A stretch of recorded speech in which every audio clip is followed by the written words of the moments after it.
我是赵少康，欢迎你来到 TVS 少康战情室。在我们现场特别来宾，高嘉瑜委员、张启凯委员、赖世宝委员、刘彩薇议员、唐湘龙先生。哇，昨天传了川普遇袭，他是第一次参加记者的晚宴，记者协会的晚宴，2600个人参加，就很大的规模，在希尔顿那个饭店，在1981年雷根被打的，雷根算是被打到一些重伤了哈。那好，那打他的人呢，学历也不错，加州Caltech 加州理工学院是非常好的学校，非常好的学校哈。那是学理工的了哈，我觉得是不是书读的脑筋读坏了哈？那另外呢，他也在别的学校念的硕士电脑，然后呢，做这个开发游戏软体，同时呢，在学校里面中学当兼职老师哈。好吧，其实我看根本打不到的啦他在楼上还插一个楼梯下来。楼上就一堆这个特勤人员，他打了一个特勤人员，你打了个特勤人员，你还想冲到楼下来，怎么可能嘛？所以我觉得他真是速度多了。不过当然传出枪响，我下面都很紧张了，因为这不知道是谁。你看他躺下来，因为第一点可以让这个中弹的几率小一点哈。那听说有一个华裔记者这个也在跑，所以让川普呢摔了一跤这跌倒了一下哈，那川普当然后来还吹牛了，说不是我要跑的，也不是我要低头的，是特勤人员叫我低头的，我还想看看怎么回事呢那他说，哎呦，总统这么危险的，早知道也许不会参选了废话，之前总统被暗杀了好多，从早先的林肯、甘乃迪、雷根什么一堆都被暗杀了，怎么会不知道呢另外呢，这个枪手有一个反川普宣言，最初的时候反基督宣言。然后呢，锁定官员，但是排除 FBI 局长不在他的暗杀名单里面那美国司法部长说，目标可能包含川普，当然有可能包含川普，但是也不确定他是不是包含川普了那另外呢，这个他也的反基督教宣言，川普说他心中充满了仇恨那另外，川普说我不想离开我想看热闹想看看怎么回事而且呢，这个家属曾经事先就传了简讯给家人，说他要干嘛干嘛。那这个家属的兄弟呢，已经报案了，所以他们也知道这个怪怪的那另外呢，你看枪手在这个地方被制服的，还有一个电梯，至少如果不搭电还要搭楼梯下来，在这里才宴会。你告诉我他怎么可能成功？以前没有这样刺杀能够成功的啦。刺杀成功，比如假装那个假装自己是这个爱慕者送花。杀一刀，这有或者发表政见，混在人群里面，你发表政见出来也有，或是呢你车队游行长距离用长枪瞄准，这也有，哪有在这里搞，然后还经过一个电梯，然后到下来，要不然你就冒充记者也比较可能，对不对冒充唐湘龙，对不对？记者去就可能，就是上面就是脑筋坏掉那但是还有人讲说自导自演我认为也不会。这有什么好自导自演？所以因为川普已经3次了嘛，那现在民调很低，期中选忙到了，就搞一个人来自导自演还在摆拍所以各种阴谋论都有了那另外呢，这个上面现在维安说想让川普穿防弹背心，因为已经第3次了是不是穿个防弹背心？我告诉你，以前我有一堆防弹背心，是不舒服那个有人从美国杜邦带很棒的白色的，用那个警察那种蓝色的，因为我每次选举都有人威胁要枪杀我，有一次还说要带长枪要枪杀我，还有维安我的这个警卫很紧张，你们跟我们上级讲，让我们也配长枪，我们短枪制服不了长枪，就这样的。演讲完以后不准下来跟警员握手，车子立刻给我掉头走，哎呀烦死了好吧，这个就有这个枪手只有31岁了。这家伙那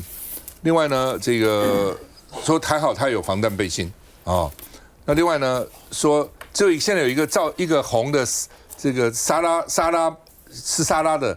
这个老先生，他完全不动，大家都躲了，他这边照样吃他的沙拉，就应该刚开始大概8点开始，川普8点15进来，8点30发生枪击，所以刚送上沙拉。他说：“我不是勇敢了，我的背不好，我趴不到地上，趴不到，就我如果趴下去，也没有人会把我扶起来，我起不来，所以那这样我干脆就算了，对不对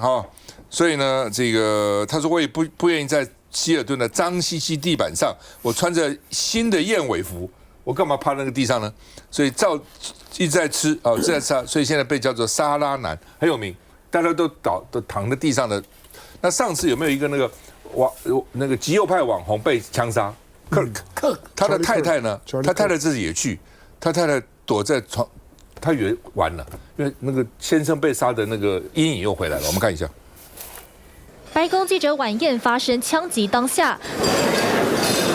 特勤人员持枪冲上台戒备，台下宾客惊慌拿起手机录影，不少人蹲低在桌子旁找掩护，唯独他仿佛置身事外。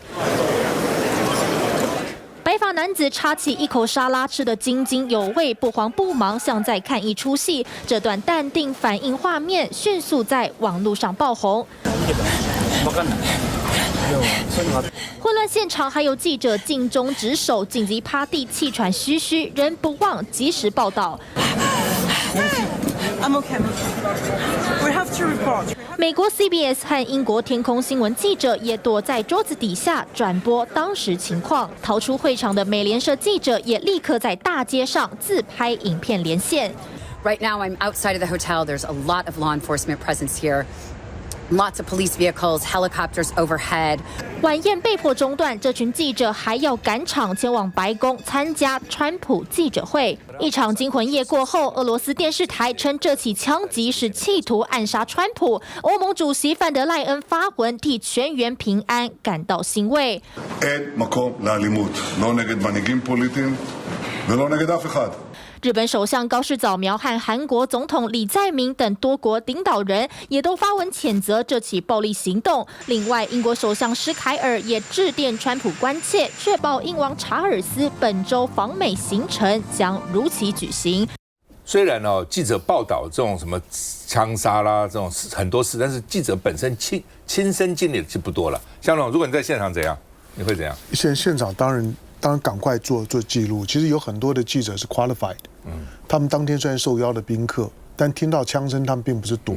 他们第一时间手机拿出来，赶快做记录，那个是记者的本能。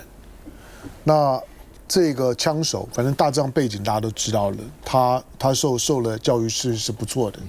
那从加州，他自称是加州之子，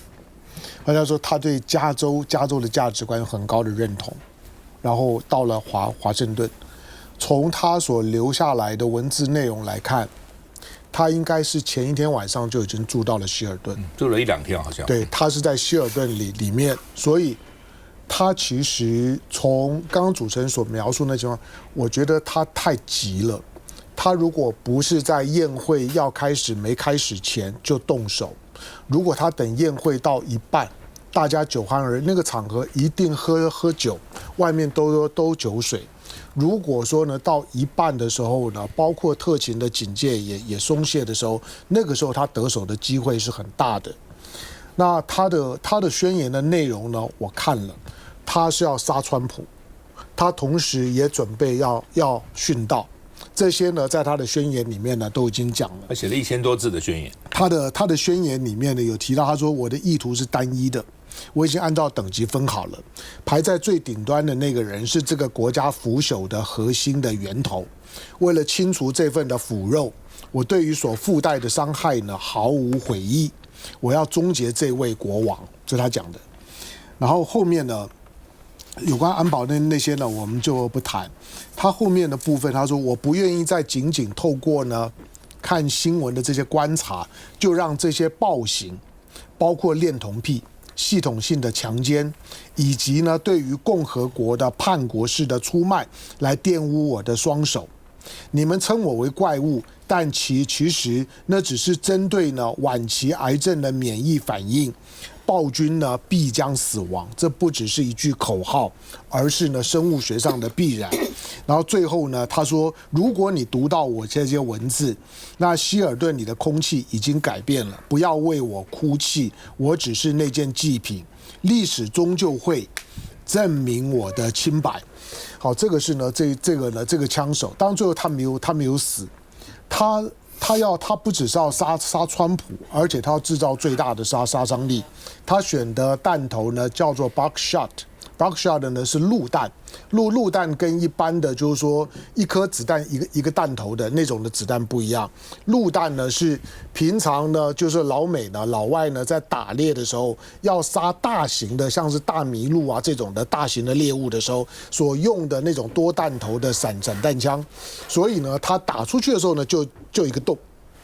他带的是陆弹。他不是带单一弹头，所以呢，他今天要做的事情，他把他自己打扮成烈士。那以川普现在的情况来看，2年的时间呢，3起的刺杀，中间呢还发生了 Charlie Kirk， 这个是呢就是直接呢被枪杀的，这个呢是他的你可以说是为呢川普的政治信仰呢在做传道工作的，在前面还有一位是在呢以色列大使馆前面自焚的那个叫做 Aaron Bushnell， 那个呢空军的下士，这些呢都是在川普呢短短的这段的时间里面，用自己的生命，用一个孤狼式的攻击行动或者自焚的行动，想要去呢改变了这个国家，认为这个国家背叛了他的信仰。所以川普虽然这次没有事，照样呢他仍然出来用那种西加很贱的口吻去嘲弄这些暗杀他没有成功的人。我认为川普所导致的危机，在这个事件之后只会越来越多，而不会减少。所以特遣建议他穿防弹衣嘛。我们看一下这个枪手。直升机盘旋，出动 FBI 特勤、反恐特警持枪戒备，还拉起黄色封锁线。这里是白宫记者晚宴枪手科尔艾伦的加州住宅。南加州托伦斯治安不差，枪手毕业于名校加州理工大学，但他并非当地学区教师，而是私人公司的家教，身家背景清清白白。He's kept himself very quiet. 枪手跨州犯案，从洛杉矶搭火车到芝加哥，再到华府开枪。FBI 已查扣相关物品。Are you confident he was acting alone? Look, it's 12 hours in. As President Trump said last night, it appears he did. 除了枪手动机，《华尔街日报》指出，晚宴现场维安漏洞百出，只要有邀请卡及目视检查，就能轻松通过饭店周遭的安检站，没查看证件，没扫描仪器。不过，前特勤认为安全计划正常进行，特勤反应无可挑剔，只有一件事有检讨空间。Is it smart for us to broadcast that the president's going to be at the correspondence dinner, after a decade of a sitting president not going? 川普出席白宫记者晚宴，2周前已公开宣传，或许因此让枪手有时间策划犯案。川普说他去参加人家的白宫记者这个晚宴哦，他还说他本来预备痛骂记者的，骂你们这些记者是人民公敌，可他现在说还是记者很伟大的呢。来，你南加大毕业，你怎么看？这个他这个凶手啊，他读的学校很好啊，开泰克，在整个理工科都是前几名，很前面了，出了36个诺贝尔奖金得主。那有一年我去了，大概2年前我去了那个学校，特别去看，他这里面很有名的一个 slogan，他说没有地震，除非我们说地震。哇，我们说地震就是地震，我们说那不是地震，只是地摇而已。加州从北加州开始，然后有个地震带。从旧金山那边下来啊，好像一段时间就会一个大地震。曾经加州大地震过，对大地震。所以这里面，加州对地震这个字是非常敏感的。那你看这个 Caltech 它的 slogan 就是没有地震，除非我们说是地震才是地震。哇，这个很厉害啊！你看哦，第二个我要提到的东西是这个凶手他做的是 Torrance 那个地方在南加州，在洛杉矶跟这个 Orange County 中间。但那个地方日本人比较多，所以治安相对的也不差，所以那个区算是中上的区了，那所以他的条件都很好啊，你会觉得，可是不要忘了，加州一向就是民主党的票仓，加州和纽约，你注意看自由派了，每一次这个美国的总统大选下来的时候，你就发现到中间统统是红的一片，投的是共和党，然后这个民主党当然是两大块。纽约一大块，加州一大块，连南边的德州也是红色的啊，所以它整个的分布就变成说，它地广人稀的地方基本上都是非常的保守，非常的共和党啊。那这一位，照理讲他是白人啊，他学历这么高啊，照理讲他应该是川普的支持者啊，他提到的一个东西，川普我知道，在整个美国基督徒是非常支持他的。可是不要忘了，最近因为他打伊朗，他打了伊朗的结果呢，让物价拼命的飙涨。现在的汽油、加油每加仑已经超过10块钱美金。我在念书的时候，在那里念书的时候，我记得都不到1块钱了，0.99、0.88多。现在当然，尤其是要好几十年了哦。所以这个涨到4块钱以上，而且他们的 CPI 物价指数已经飙破3%了，所以日子很不好过，治安不好，整个社会浮动不安，就会造成你就发现到说有一些奇奇怪怪的人心理上他不平衡，就觉得说，特别是川普不要忘了，川普等一下一节会谈这个东西，川普去跟伊朗打伊朗，你会发现他做生意啊，现在是谁负责谈判？他的女婿啊，这个是库斯纳。他有没有什么公职？没有公职哎。他在2016年、2017年的时候，他还是白宫的顾问，他后来都没有什么公职。为什么可以代表美国要去跟伊朗来谈？那中间就很多，你要讲说有没有内线的问题等等，这些林林总总，就一般的普罗大众美国人会觉得说，为什么这一家可以在那里吃香喝辣啊？我们在这里这么辛苦的过日子。最后一点我要提的有个也不是笑话的笑话。就这个是传统的惯例，美国的记者协会每一年在白宫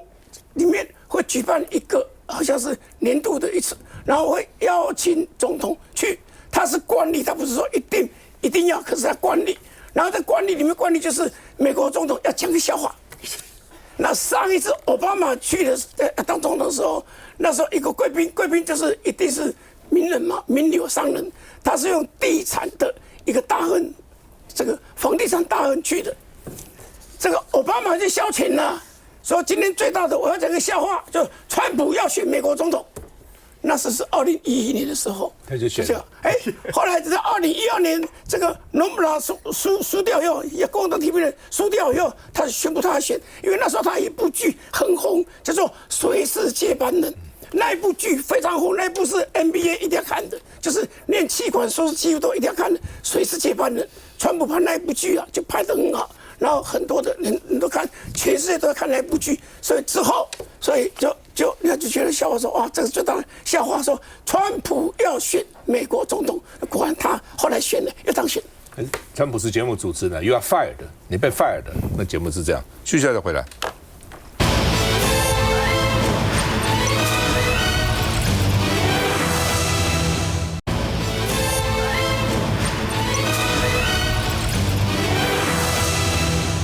好，昨天川普参加美国记者协会的晚宴啊，那发生枪击案，一定会受到刺激了啊。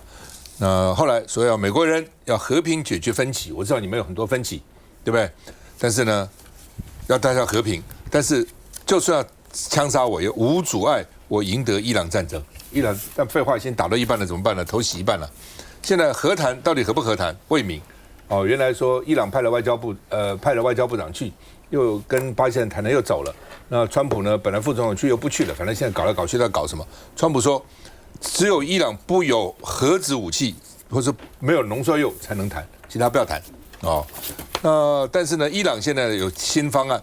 分阶段。第一阶段先停战，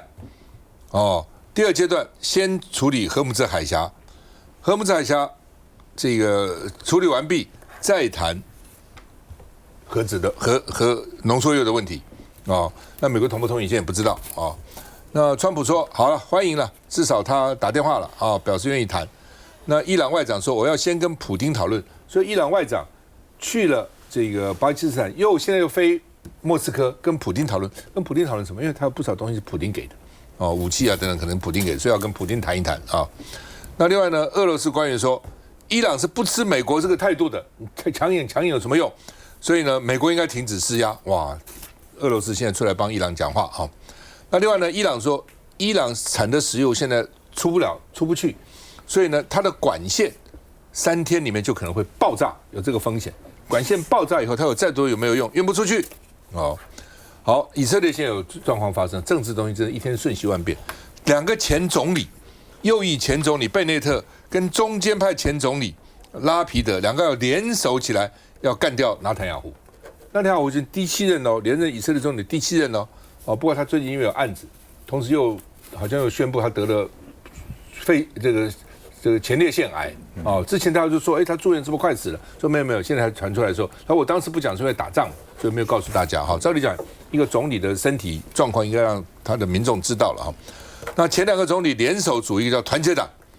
所以要挑战纳坦雅胡的第7任期，看一下。再有伊朗外交部长阿拉奇的车队在高速公路上行驶，阿拉奇继续在调解国之间奔走。他在3天内2度飞抵巴基斯坦。美国总统川普日前以不想浪费18小时飞去空谈为由，无预警取消前往8国的行程。虽然先前表示，若伊朗希望透过谈判结束与美国及以色列的冲突，可以直接打电话，强调美方愿意保持沟通管道畅通，但看着停火谈判陷入僵持，外交局势异常紧张与密集。传出阿拉奇已经启程前往俄罗斯，俄罗斯媒体方面也证实阿拉奇将抵达访问，预计在莫斯科与俄方高层会谈。外界预料他也可能和俄罗斯总统普京会面，将就最新谈判进展、停火安排以及区域局势交换意见。现在看起来比较急的呢，还是川普啦。对伊朗来说，虽然美国它封锁固然对整个伊朗它的经济收入是有影响的，但其实川普要在意的还是比较多，包含现在川普的民调支持落嘛，所以这一次的枪击事件呢，外界才会有这么多的阴谋论。那还有接下来就是美国的这个期中选举一定会有所冲击。那虽然美国跟这个伊朗双封锁荷木兹海峡，对于国际的经济冲击是慢慢的浮现。那美国或许因为开采这个油页岩不依赖中东的石油，但是美国的友邦现在早就已经叫苦连天，而且呢，这一些美国的友邦对于美国的行为是越来越不能理解。但我认为整个局势真正要聚焦的还是得要看美国这次出兵真正的可以说服大家薄弱的理由，还是在于伊朗的这个浓缩铀还有它的核武制造能力嘛。所以我认为接下来要看的还是双方谁僵持的最久，那谁这个时间站在谁那边。可是回过头来看如果以历史来观察，其实在这个中东战争，美国如果是过度涉入的话，其实都没有好下场，也都不会有好结果。所以以现在的国际局势来说，第一不站在美国这一边，第二美国的内政问题要处理的太多了。那整个国际的局势看起来，友邦对于美国的理解其实也越来越不能理解。所以我认为现在整体对美国来说是一个非常大的一个弱势。来，佳宇。确实啦，就是说，现在双方谈判的矛盾点还是就是在于关于这个浓缩铀还有核武器。那伊朗到底要不要把这个部分完全的撤除？那当初美国去攻打伊朗，就是拿着这个理由说伊朗是一个恐怖的国家，不能让他拥有这些核武器。结果现在如果一切又回到了原点，那当初攻打的理由是不是就变得有点这个挖饼倒灰对川普来讲是情何以堪？而且对于伊朗来讲，原本这个伊朗政府内部因为经济的问题，因为失业的问题，因为物价的问题，早就已经这个民生这个怨声载道，那大家都已经发动很多大规模的抗议，就刚好这一场战争呢，让伊朗政府有一个理由说，哎呀，我们现在经济不好，就是因为以色列跟美国这次战争啊，我们的油价，我们的等等的这些问题都受到了影响，反而变相的帮伊朗政府有一个理由跟借口了。对伊朗来讲，反正人民早就习惯了这个高物价，还有这个现在国内的这些问题，相较之下，美国因为这场战争物价高涨，刚刚讲的通膨的问题还有随之而来的就是油价对于美国人是息息相关，美国人的生活开车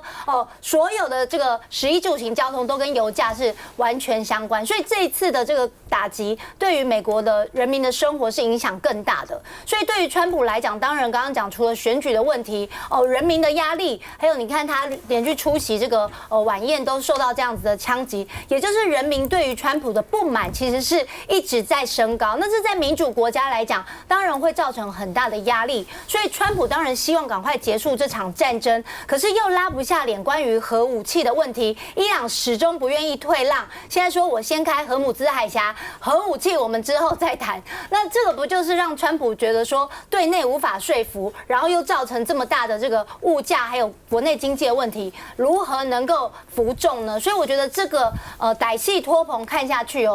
看起来没有谁是赢家，那对民众来讲永远就是因为这个战争而受苦。基凯。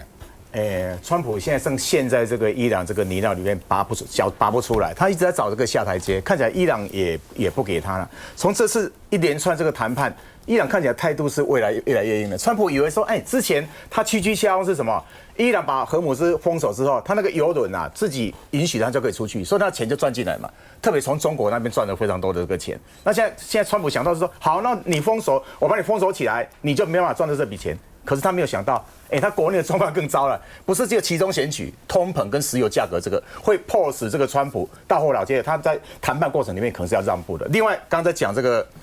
白宫这个记者协会这个年度这个晚宴也是川普是非常糗的。这件事情现在最新的进度是什么？他还跑进那个60分钟接受专访，结果那个主持人啊，把那个刚讲的这个学霸枪手的那个千字文念给大家听，杀伤力最大的是什么？就直接讲说。他不只是要终结这个川普里面讲是川普是怎么样系统的强暴犯、叛国者，然后现在媒体就开始去查以前一些案子，就开始在讨论了，包括以前一个时尚的这个作家卡洛尔，他是控告川普说他性侵，而且是这个恐吓罪，这2个罪在纽约那个陪审团都是成立的，要赔多少钱？美金500万，1.6亿的这个台币耶。然后后来川普去年这个连任，这个又再度当选总统，这个案子现在2审还是维持在那边呢。就很多案子在司法上对川普都是非常不利的。那现在这个案子透过这次的这个事情，当然这个像赵大哥讲的啦，枪手在2楼，而且时间点也是不对的，而且他开枪前10分钟他把那千字文传给家人马上去报警啊。所以看起来就是说他这个太多的这个整个这个环节看起来是成功几率是不大的，可是这个事情一直在发烧，变成2个很重要的。第一个，这个年度的这个记者协会，它是象征一个新闻自由，也是一个团结的一个大会，结果出现的变成是一个分裂的、一个仇恨的，这已经是一个非常要不得的一个事情了。第二个，现在这个千字文开始看起来是在发酵的，大家开始去讨论，包括川普一些很奇怪的一些做法，然后国内或者说一些判决里面，这东西会一直被翻出来，对川普是一个非常糗的这个事情。那当然，这个显示美国现在内部看起来是对立跟撕裂是非常非常严重的。休息一下，聊回来。